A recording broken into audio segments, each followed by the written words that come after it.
안녕하세요. 한가람교회 성도 여러분. 오늘도 아침 묵상을 통해서 하나님과 동행하는 하루가 되기를 소원합니다. 오늘 함께 보실 말씀 욥기 7장 1절에서 21절까지 말씀입니다. 이 땅에 사는 인생에게 힘든 노동이 있지 아니하겠느냐? 그의 날이 품꾼의 날과 같지 아니하겠느냐? 종은 저녁 그늘을 몹시 바라고 품꾼은 그의 삭슬 기다리나니 이와 같이 내가 여러 달째 고통을 받으니 고달픈 밤이 내게 작정되었구나. 내가 누울 때면 말하기를 언제나 일어날까, 언제나 밤이 갈까 하며 새벽까지 이리 뒤척 저리 뒤척 하는구나. 내 살에는 구더기와 흙덩이가 의복처럼 입혀졌고 내 피부는 굳어졌다가 터지는구나. 나의 날은 배틀의 북보다 빠르니 희망 없이 보내는구나. 내 생명이 한낮 바람 같음을 생각하옵소서. 나의 눈이 다시는 행복을 보지 못하리이다.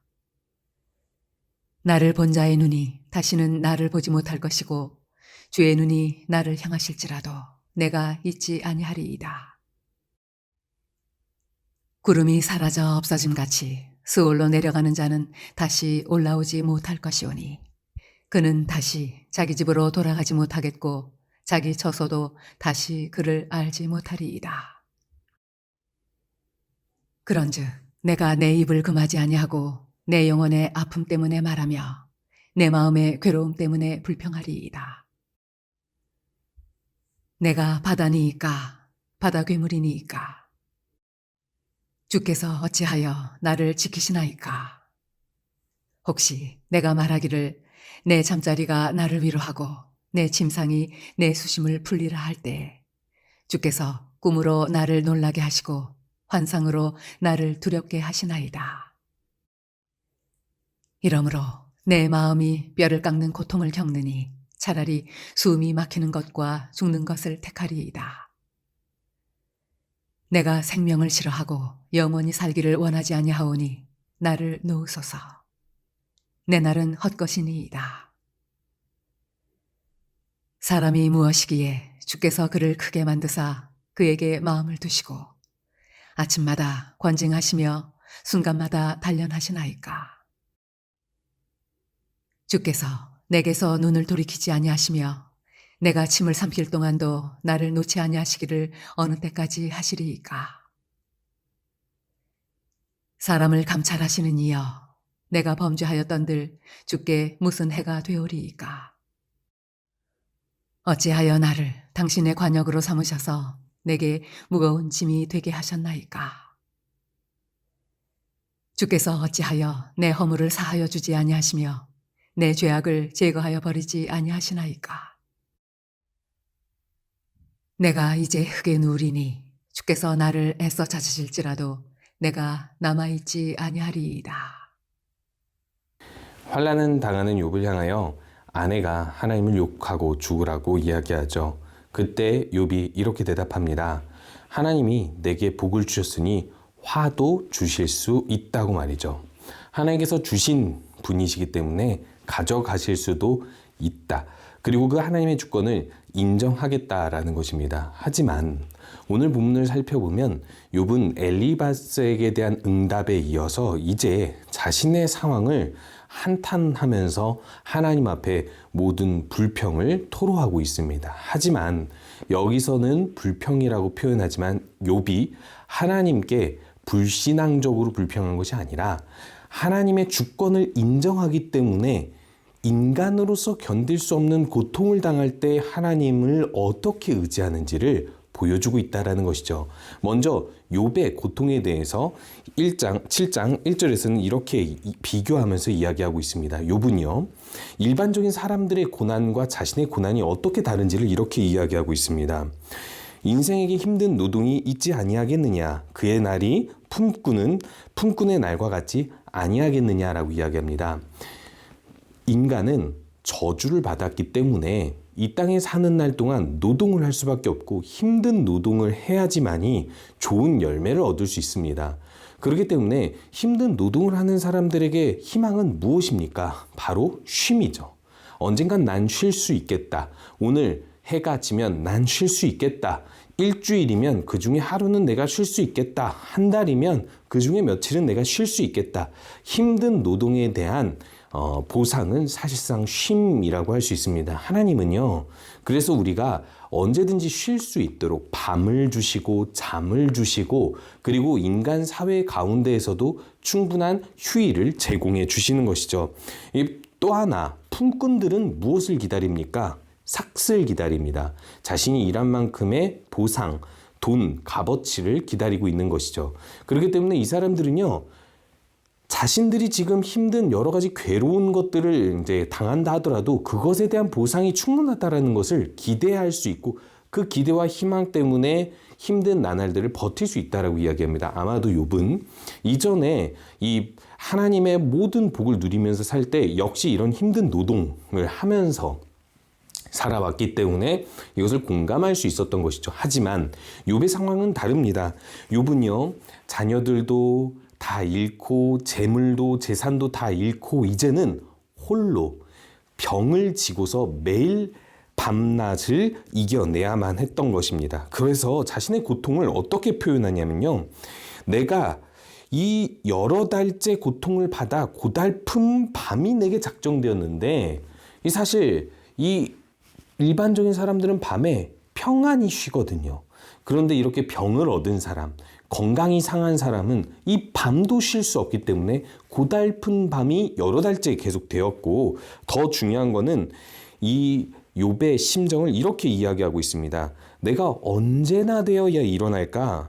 언제나 밤이 갈까? 하면서 시간이 빨리 가기를 원하는데 새벽 내내 이리 뒤척 저리 뒤척 하다가 결국 발견하는 사실은 자신이 옷을 입은 것처럼 구더기와 흙이 자신의 피부를 덮었고, 너무나도 이 비참한 날이 희망이 없어서 그냥 하루하루가 빠르게 지나가니 그냥 자신에게 주어진 날은 없는 것과 같다라고 표현하고 있는 것입니다. 욥이 가지고 있었던 고통이 어떤 고통인지 희망이 없는 나날들이라고 이야기하고 있는 것입니다. 사실 욥뿐만 아니라 우리들도 이런 고통을 당할 때가 있습니다. 마치 언제 이런 고통이 끝날 수 있을까? 이런 어려움이 왜 계속 반복될까? 이것이 어떻게 나에게 복으로 다시 주어질까? 우리들은 이해할 수 없을 때가 있습니다. 그럴 때 우리들은 하나님을 어떻게 의지해야만 할까요? 연속적으로 이 욥은 인생의 자금, 하나님 앞에서 얼마나 작은 인생인지를 깨닫고 고백하게 됩니다. 이렇게 이야기하죠. 내 생명이 한낮 바람 같음을 생각하옵소서. 하나님께서 이것을 생각해 달라는 것입니다. 자신은 너무 작다라는 것입니다. 여기서 말하는 바람은요, 사람이 부는 바람을 이야기합니다. 한숨을 내쉬듯이 이렇게 한 호흡 정도를 이야기하는 아주 작은 바람을 이야기합니다. 이렇게 너무나도 덧없이 흘러가는 한 번의 호흡 정도 되는 아주 작은 바람, 이것이 인생인데 하나님이 이 작은 인생에 무엇을 행하시나이까? 라는 질문을 하기 시작하는 것입니다. 나를 본 자들의 눈도 이제는 나를 보지 못할 것이고, 하나님의 눈도 나를 찾으려고 해도 찾지 못할 것은 내가 죽고 나면 다 끝나기 때문입니다. 내가 시체가 돼버리면, 흙으로 돌아가면 아무도 나를 찾지 못할 만큼 구름처럼 덧없는 것이 인생인데, 내가 이렇게 죽음으로 돌아가기 전에 하나님 나의 이 덧없는 작은 인생을 작다고 인정해달라고 이야기하고 있는 것이죠. 왜냐하면 그 다음에 이 욥이 이 자신의 고통에 대해서 하나님께 토로하는 말이 무엇이냐면, 자신은 인생이 이렇게 너무나도 작은데 이 작은 인생에 너무 큰 고난을 허락하신다라고 하나님께 토로하기 때문에 그런 것입니다. 그래서 욥은요, 이제 자신의 인생을 한탄하고 난 다음에 분명하게 하나님 앞에서 이렇게 이야기합니다. 이제는 내 입을 금하지 않고 영혼의 아픔과 마음의 괴로움 때문에 하나님 앞에 이 모든 것을 불평하겠다라고 이야기합니다. 이제 여기서 중요한 것은요, 이 불평이 하나님을 거부하고 불신앙적인 불평을 하는 것이 아니라 하나님 안에서 하나님의 주권을 인정하는 자로서 의인의 불평은 어떠한 것인지를 이야기하고 있는 것입니다. 먼저 이렇게 비유하죠. 내가 바다입니까? 내가 바다 괴물입니까? 나는 그리 큰 존재가 아니다라고 이야기하고 있습니다. 왜 이렇게 표현하냐면요. 이 바다는 항상 육지에 사는 사람들이 위협이 되는 존재였습니다. 이 바다의 성난 파도 때문에, 홍수 때문에 종종 해를 당하기 때문에 그런 것이죠. 마찬가지로 이 종종 그 당시 있었던 여러 신화들에서는 바다에 용 같은 악한 괴물들이 살아서 그 괴물들 때문에 우리들이 당한다라고, 악한 일들을 당한다고 생각을 했었는데, 그래서 종종 하나님께서 악을 물리치실 때 바다에 있는 그런 무적행의 용들, 이 악한 괴물들을 물리치신다라고 상징적으로 표현하죠. 그런 신화들이 있었던 것처럼 지금 욥은요, 뭐라고 이야기하냐면 세상에서 인간이 경험할 수 있는 가장 위협적인 존재, 바다, 혹은 우리들이 신화적으로 알만한 가장 큰 짐승, 괴물, 이런 존재가 나는 아닌데 왜 나를 이렇게 죄 지은 사람 혹은 엄청난 영향력이 있는 사람인 것처럼 다루십니까? 난 작은 존재입니다라고 토로하고 있는 것입니다. 여기서 중요한 사실이 있죠. 욥은요, 자신이 얼마나 작은 존재인지 겸손하게 하나님 앞에 깨달은 인간이라는 것입니다. 그렇기 때문에 자신이 이렇게 고통을 당하고 병상에 있을 때 이것이 끝나지 않는 이 고통 가운데에서 하나님, 내게 왜 이런 고통 허락하십니까? 불평하지만 정작 하나님 앞에서 자기는 너무 작은 존재라는 것을 겸손하게 인정하고 있고, 이 표현대로라면 하나님께서 바다와 바다 괴물을 물리치시듯이 사실상 하나님께서는 내 이 모든 괴로움과 어려움도 물리치실 수 있는데 왜 물리치시지 않습니까? 하는 아주 비참한 가운데서 하는 불평이지만 사실상 신앙적인 불평이라고도 우리들은 표현할 수 있는 것이죠. 그래서 이제 많은 사람들이 도피하듯이 꿈으로 도피합니다. 잠으로 도피합니다. 내 잠자리가 나를 위로하리라 라고 생각하고 내 침상이 내 수심을 풀리라 하고 이렇게 잠을 청했는데 14절에서 보니까 오히려 주께서 꿈에서 나를 놀라게 하시고 환상으로 나를 두렵게 하시나이다 라고 고백합니다. 사실 이것은 말도 안 되는 내용이죠. 욥에게 하나님께서 꿈으로, 환상으로 더 두렵게 하신다고요? 이 사실상 사탄에게 이 생명을 해하지도 말고 몸을 해하지도 말라라고 말씀하셨던 하나님이시고, 하나님은요 이 사탄에게 시험을 허락했을 뿐이지 사실상 하나님이 적극적으로 욥을 괴롭히시는 것 아닙니다. 근데 욥이 이렇게 인식을 하는 이유가 무엇이겠습니까? 사실 너무나도 고통스러운 삶이 지속되니까 꿈에서도 그 고통이 잊혀지지 않고 더 큰 고통으로 다가오는 거예요. 자신의 두려움이 이렇게 크다라는 것이죠. 자신의 괴로움이 이렇게 크다라는 것이죠. 이것을 하나님께서 주신 것으로 표현하는 것은 어찌 보면 틀린 말도 아닙니다. 하나님께서 이 꿈을 주신 것은 아니지만, 이 환상을 주신 것은 아니지만, 내가 이런 꿈에 사로잡히도록 너무 큰 괴로움을 하나님께서 허락하셨다고 하나님 앞에 내가 얼마나 불쌍한지 봐주세요라는 표현을 하고 있는 것입니다. 이것도 역시 불신앙적으로 하나님은 나빠요라고 이야기하는 것이 아니라, 하나님 이렇게 너무 큰 고난이 나에게 찾아왔으니 하나님 나를 긍휼히 여겨달라는 표현을 하고 있는 것이죠. 결국 이렇게 너무나도 고통스러운 욥은 죽는 것이 사는 것보다 낫고 그래서 생명을 싫어하기까지 합니다라고 이야기하고 있는 것입니다. 이것이 진짜 죽음을 호소하는 그런 큰 고통을 호소하는 것일 수도 있지만, 이 사실상 이 욥은 이렇게 표현하고 있는 것입니다. 이 고통을 빨리 걷어가 주시옵소서, 내 삶이 진짜 사는 것처럼 살 수 있게 해달라는 표현이라고 볼 수 있는 것이죠. 그래서 이제 본격적으로 이렇게 간구합니다. 사람은 그리 큰 존재가 아닙니다. 주께서 그를 크게 만드사 그에게 마음을 너무 두시는 것 아닙니까? 아침마다 권징하시고 순간마다 단련하셔서 주님께서 얻을 것이 무엇이겠습니까? 사람을 감찰하시는 하나님께서 보시기에 내가 죄가 있다면, 만약에 내가 죄가 있다면 내가 죄를 지어서 하나님께 해를 입히는 것이 무엇이 있겠습니까? 라고 이야기하는 것입니다. 이게 나 죄 지어도 돼 라는 뜻이 아닙니다.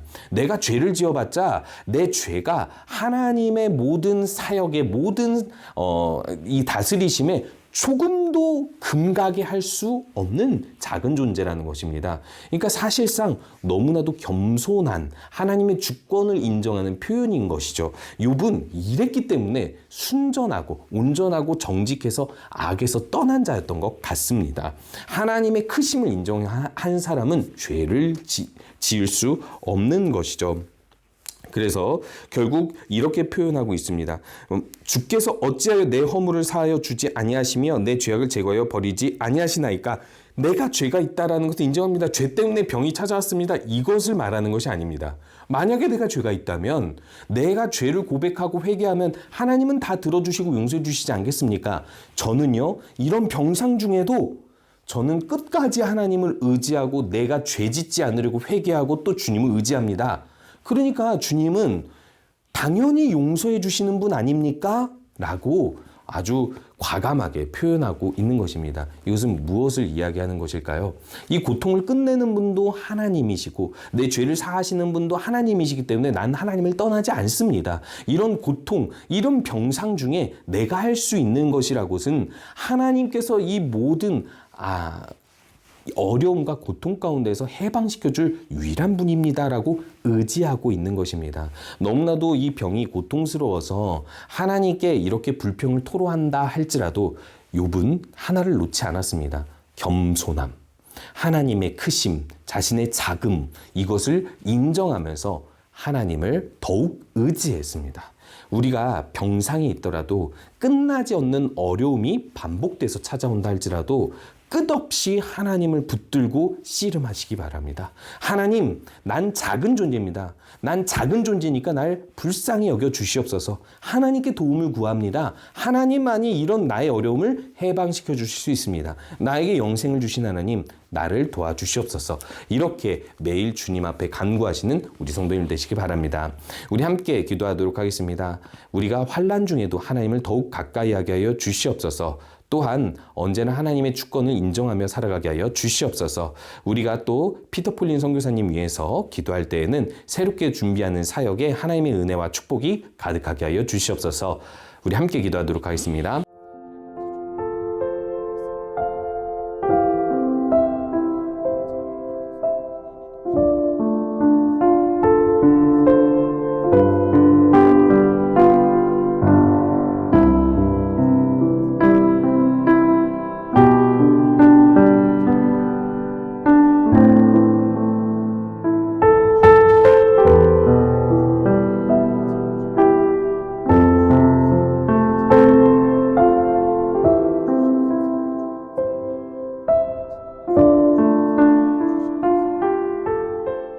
함께 기도하겠습니다. 하나님, 오늘도 말씀을 놓고 기도합니다. 우리가 가끔은 이해하기 어려운 어려움들이 찾아옵니다. 물론 죄를 지어서 징계를 받는 것이라면 우리가 마땅히 회개해야 하지만 우리가 죄가 아님에도 불구하고 의인으로서 받는 고통들이 있습니다. 그럴 때 우리들이 하나님을 떠나지 않고 하나님을 더욱 의지하며 여러 가지 많은 어려움들을 놓고 하나님께서 나를 불쌍히 여겨주시옵소서, 겸손하게 주님 앞에 나와 의지하는 우리 모든 성도님들에게 하여 주시옵소서. 제2국에 있는 피터 폴린 선교사님 함께 해주셔서 새롭게 준비하는 사역 모두 하나님께서 은혜와 성령으로 충만하게 잘 준비되도록 인도하여 주시옵소서. 예수님의 이름으로 기도합니다. 아멘.